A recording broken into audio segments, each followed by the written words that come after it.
I think already Stalin said, it was repeated by Eichmann in Jerusalem, murdering 100 people is a tragedy. When it comes to 1,000,000, it becomes arithmetic, it becomes statistics. I cannot think of 1,000,000 people, you understand? So to understand the crime, when I have younger children, I forget about 6 million because it loses the meaning. Try to count from 1 to 1,000 all. 1, 2, 3, 4 to understand what 6 million means. So what did we do here is that we are documenting the individuals, people that have close family that perish. And I'm not saying somebody knew somebody, family that perished. They document the file. And on this file, you have some details about this individual. Who he was, what was his name, what was his nickname, how he looked like. So we talk about a person and not a figure. You know, he was 1,700,000 on the line. And in such a way, this separate documentation here has 3 million names, and I can assure you from now on, the other 3 million are lost because people that went through the experience perished. Given another 5 years, maybe nobody would be left. So the central documentation, at the end of your visit, you'll see there is a computer center there. If you have a name, you know somebody, punch the name and you get a printout with this individual. This is what I mean, Yad Vashem, a hand and a name. We know a person. It's not just an abstract thing. Historically, when we talk about the event, you think, how could this happen on the European continent after all? How could this happen? How could the world let it go? It looks like, as I told you, it happened after, but my concern is how the world behaved at that time. And if I will have to pick up 2 countries as countries, not individuals. Individuals, I'll talk about them later. But as countries that did different, they were different than the others, it's only in the West Denmark and in the East Bulgaria. These are the only countries where the Jewish people were protected by the local population. Denmark was an easy game. Denmark had a very small Jewish population, 6,000 people. And then remember, Denmark is across a few miles from Sweden, and Sweden was a neutral country. So one night, everything that could move on water evacuated the Jewish community to Sweden, and very few Jews of Denmark went to camps. On the other side, many people don't know that Bulgaria, among these crazy countries in the Balkanic world, was the only country where the neighbors, the authorities, the church did not allow the Nazis to carry the crime. While there were trains of people going from Greece, for instance, all the Jews of Saloniki were destroyed within a few months. The Bulgarian population, you know, among the other countries, what is Bulgaria? Think of a country like Bulgaria. They did not submit the names of their neighbors, because when the Nazis came in and they carried always these SS criminals behind them, they used to come to the mayor of a village and tell him, tomorrow morning, I want the name of all the Jewish population you have here. And normally people put the names. I was in a small village in Bulgaria a few years ago, and I heard a story that when they came into the village, they went to the mayor, they said, tomorrow the list of you, and the guy said, I could not even think to submit the name because these people lived there for 300 years. How can I give? Because they knew what's going to happen to them next day. So next day he came with a list, I mean the guts, and he wrote his name and the priest's name. And he said, these are the only Jews that I know here. You understand, he took a risk to be shot in the head immediately. But there were people like this. So countries, they are the 2 countries I have to, you know, to compliment. On the other hand, including your country, including Canada, including Australia, you know how they behaved. Each one, after the meeting of Evian in 1938, each one said, well, we don't have enough troubles with ourselves, no, we don't need Jews nowadays. So that's how the world behaved. At the end of the darkness, there is a light. And there are here about 30,000 trees that were planted here.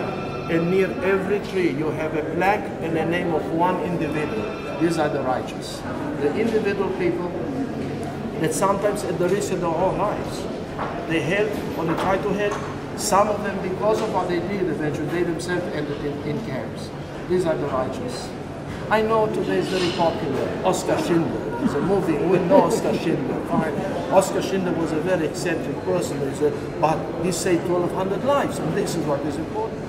There's another person I'll mention immediately because he is a phenomenon, Raoul Wallenberg. Raoul Wallenberg had nothing to do. Raoul Wallenberg was a Swedish citizen. He was a young diplomat, and by what he did in Budapest, he saved probably 30,000, 40,000 people by issuing fictitious citizenships. I mean, one man initiative And then, unlucky for him, remember Budapest was taken by the Red Army. Every Western guy was a CIA agent. The Iron Curtain started, and so they make him disappear somewhere, and so he disappeared in one of these Russian gulags. Of course, in the 80s, there were rumors that he's still alive, and your ex-president granted him American citizenship symbolically. What he did to Lafayette and to Churchill only. So the righteous, the individuals have to be remembered because this was the light in the darkness. Also, I mentioned the fact that only Germany could not have done it. And Germany is not the most anti-Semitic society. Jews of Germany were very proud to be Germans. I don't know if you know, they didn't call themselves Jews. They were called Germans of the faith of Moses, Mosaics. Oh, they're very proud to be Germans, to be German citizens. And what happened is it was a partnership. All Europe participated in this, as I told you. So, how could it happen? The fact is that the world could not stop it, and the world had no interest to stop it, and this is what happened. There are many cases. I have to mention also Sugihara. Can you imagine yourself a Japanese guy, never saw Jews in his life? What Japan? By the way, Japan, I don't know if you know, it's a very curious that Japan in the 30s tried to bring Jewish people to Japan, the Fugo plan, because they understood from the Protocols of Zion, it is a very anti-Semitic document, that the Jews are smart people. Because the Document of Zion said that the Jews are the manipulators, they rule the world, they have the power, but we don't have Jews in Japan. If we'll bring Jews, we'll become a financial power. And there were Jewish people that went to Kobe in Japan. But besides this, who knows about Jews in Japan? The ambassador Sugihara in Lithuania, when he saw this madness around him, he issued visas to Jewish people to go to Japan. They didn't keep them in Japan. They shipped them to Shanghai. And then Shanghai was a free port, everybody coming in there. In Shanghai, there was a ghetto of Hankou there. 20,000 Jewish people were there. It's incredible. By the way, there are comic moments in every tragic situation. Look at this, Jewish people. They were safe, they were brought to Japan. From there, they were shipped to Shanghai. What do you do as a Jewish person observant? You are on a boat and you sail and Shabbat comes. You can't stop the boat for 24 hours. So what is Allah? How did we manage with this? If the boat is your home, you may say, you understand, it's yours. So what would you do traditionally? You'll go to the captain Erev Shabbat and you'll buy the ship for $1, symbolically, and you'll sell back the ship for the same dollar after Shabbat. By the way, what do we do with the chametz on Passover? We sell it to a non-Jewish person, get potential kalim, then we buy that potential kalim. Imagine yourself, Jewish people coming to a Japanese captain trying to buy a ship for $1. Because we are Jews and we have a tradition, we have to sail and have to do this in Shabbat. These are the commonness inside these tragedies. So we have to remember these people. Documentation of crime is incredible. In 1942 there was a meeting of a few Nazi SS criminals in a place called Wannsee near Berlin, in a villa, and they designed what is called the final solution. And from this point on, nobody can claim that people didn't understand exactly what they mean with the final solution. People just didn't want to know. It's very simple to say, I did not see. You try to walk like this and you do this and this and this and say, I didn't see, I don't know. And this is how most of the people behave. I didn't see and I don't know. So with this in mind, I'll take you to one place together in order not to lose it. Because you may go around and not see it, the children memorial. The children memorial, I don't know if you know, there were 1.5 million babies and children destroyed.